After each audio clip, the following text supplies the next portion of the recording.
तो स्टूडेंट्स, आज हम पढ़ेंगे क्लास 12th की पोएम जिसका नाम है my mother at 66, written by Kamala Das.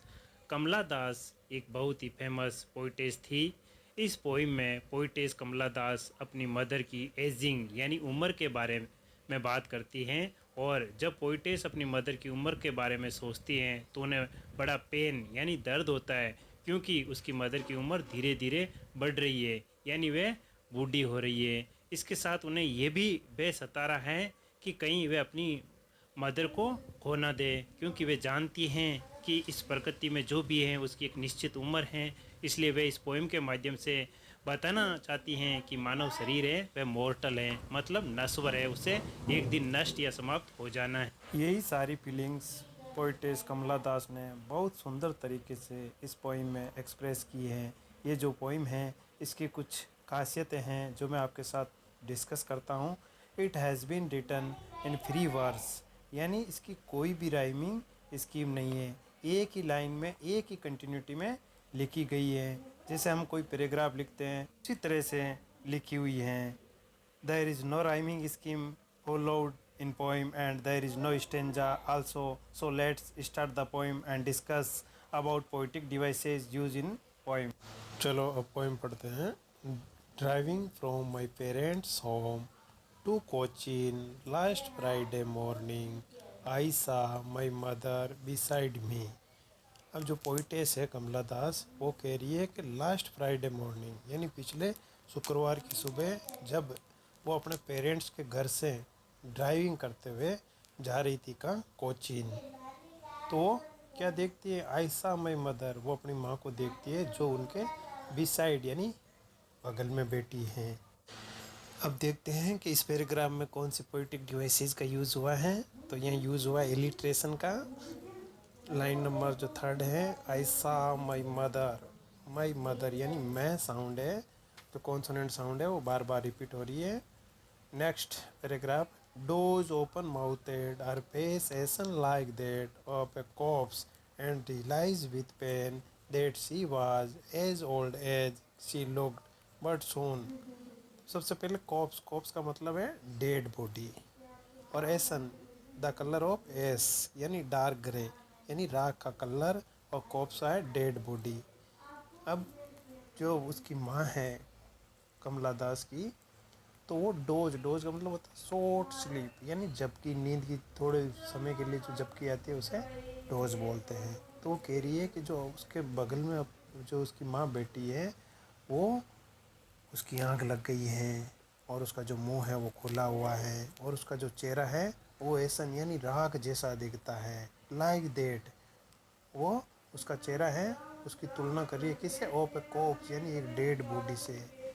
And realise, और जब वो ये देखती है तो वो महसूस करती है विथ पेन यानी उसे दुख होता है, देट शी वाज, और वो ऐसी लगती है जैसे एज ओल्ड एज यानी सच में ही वो उतनी बूढ़ी है जितनी वह लग रही है। अब देखते हैं इसमें कौन सी पोएटिक डिवाइस का यूज हुआ है। तो यह हुआ है सिमिली का, यानी जब किसी टू डिफरेंट थिंग को लाइक और एज के द्वारा कंपेयर किया जाता है तो उसे सिमिली बोला जाता है। जैसे यहाँ लाइन नंबर 1 है, open mouthed her face ashen like that, like के द्वारा दो अलग अलग थिंग्स को तुलना की जा रही है, यानी उसकी माँ का जो फेस है उसकी तुलना किसके साथ की जा रही है, डेड बॉडी के साथ, तो ये सिमिली हो गई। और लाइन नंबर 4 में है, एज ओल्ड एज सी लाइक, यानी वे उतनी, सच में उतनी बूढ़ी है जितनी वे लग रही है। तो उसकी मदर की उम्र, यानी उसकी मदर को उसकी उम्र के साथ कंपेयर किया जा रहा है, तो यहाँ सिमिली का यूज हुआ है। Next paragraph, put that thought away and looked out at young trees sprinting the merry children spilling out of their homes. यानी जब वो पुट देट थॉट्स अवे यानी इस सोच से, या जो ये सीन उसने क्रिएट किया है कार के अंदर ड्राइविंग करते हुए, जब वो उससे बाहर निकलती है and looked out at young, तो वो बाहर क्या देखती है, यानी जब वो कार से बाहर देखती है तो देखती है कि यंग ट्रीज स्प्रिटिंग, स्प्रिटिंग का मतलब होता है रनिंग यानी दौड़ना, the merry children spilling, spilling का मतलब होता है to come out in large number यानी बहुत बड़ी संख्या में बाहर आना।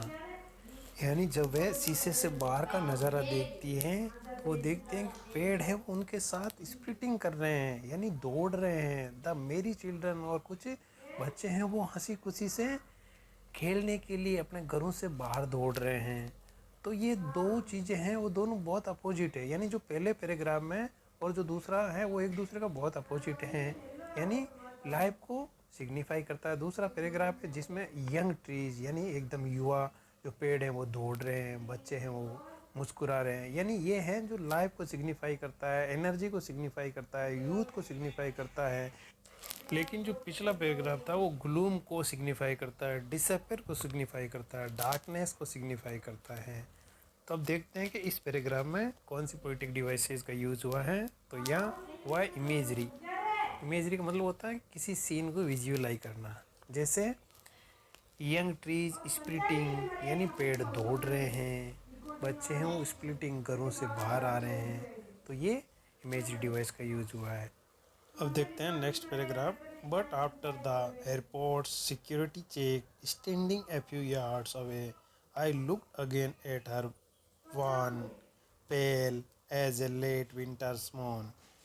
यानी अब जो पोइटेस है वो जब एयरपोर्ट पे जाती है या पहुंच जाती है तो वो सिक्योरिटी चेक के बाद में स्टैंडिंग खड़ी है, यानी ए फ्यू यार्ड्स। यार्ड्स का मतलब होता है यूनिट ऑफ मेजर डिस्टेंस, यानी दूरी मापने की यूनिट। तो वो देखती है कि उसकी माँ है उससे कुछ दूरी पे खड़ी है। आई लुक अगेन, वो एक बार फिर से अपनी माँ को देखती है। एट हर, तो वो क्या देखती है? वन। वन का मतलब होता है कलरलेस, यानी जिसमें कोई भी साइन नहीं हो, चमक नहीं हो। पेल, पेल यानी विदाउट कलर, पीला पड़ना। As a late winter's moon, यानी यहाँ पोइटेस ये कह रही है कि जो उसकी माँ का चेहरा है वो कैसा दिख रहा है? लेट विंटर्स मून, यानी लेट विंटर्स का मून में बिल्कुल भी शाइनिंग नहीं होती है। वैसे ही उसकी माँ का जो चेहरा है उसमें भी बिल्कुल भी शाइनिंग नहीं है, वो कलरलेस है। अब देखते हैं कि इस पैराग्राफ में कौन सी पोएटिक डिवाइसेस का यूज़ हुआ है। तो यह यूज़ हुआ है सिमिली का। जैसे as a late winter's moon, यानी उसकी मदर का फेस है वो कंपेयर किया जा रहा है किसके साथ? लेट विंटर्स मून के साथ। ठीक है, अब next paragraph. And felt that old familiar ache my childhood's fear but all I said was see you soon Amma, all I did was smile and smile and smile. अब वो कह रही है कि जब वो एंड फेल्ट दैट ओल्ड, यानी जब वो पुरानी यादों में चली जाती है। Familiar ache my childhood fear, यानी वो कहती है कि जब मैं बचपन में उसे एक डर सताता था, कौन सा? माँ से अलग होने का। यानी वही फेमिलियर एक पुराना दर्द है उन्हें वापस सता रहा है। बट ऑल, यानी ये सब कुछ होने के बावजूद भी आई सेड वाज, वो इतना कह पाती है सी यू सून, यानी जल्द मिलेंगे अम्मा। All I did was smile and smile and smile. All I did, यानी जितनी भी घटनाएं उसे याद हैं फिर भी वो अपनी माँ को नहीं बता रही है, क्योंकि वो अपनी माँ को दुखी नहीं देख सकती। इसलिए वो स्माइल एंड स्माइल, वो माँ की तरफ देख के केवल मुस्कुरा देती है। और यहाँ कौन सी पोएटिक डिवाइसेस का यूज़ हुआ है? यहाँ हुआ है रिपीटेशन। रिपीटेशन का मतलब होता है कोई भी वर्ड है वो बार बार रिपीट हो रहा है। जैसे यहाँ smile and smile and smile, यानी कभी स्माइल पे स्ट्रेस दे रहा है, जोर दे रहा है, क्योंकि उसके मन में खुशी नहीं है फिर भी वो हंस रही है। तो ये रिपीटेशन है। Thank you.